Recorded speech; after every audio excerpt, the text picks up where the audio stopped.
பேதை குழவி பிடித்துச் சுவைத்துண்ணும் பாதக் கமலங்கள் வந்து காணீரே. இது பெரியாழ்வார் பாடிய பாசுரம்.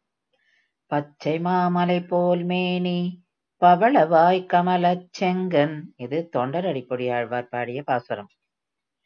நிமலன் நின்மலன் நீதிவானவன் நீள்மதில் அரங்கத்தம்மான் திருக்கமல பாதம் வந்து என் கண்ணில் உள்ளன ஒக்கின்றதே. இது திருப்பாணாழ்வார் பாடிய பாசுரம்.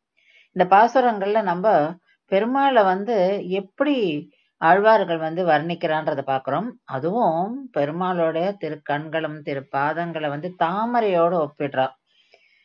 இந்த தாமரைக்கும் பெருமாளுக்கும் இருக்கிற சம்பந்தத்தை நம்ம அனுபவிக்கணும். நாங்க எப்பவுமே பெருமாள் கோயிலுக்கு போறதுக்கு முன்னாடி ஒரு தாமரை தடாகத்தை பார்த்துருக்கோம். அது எப்படியோ அமைஞ்சு விடுறது.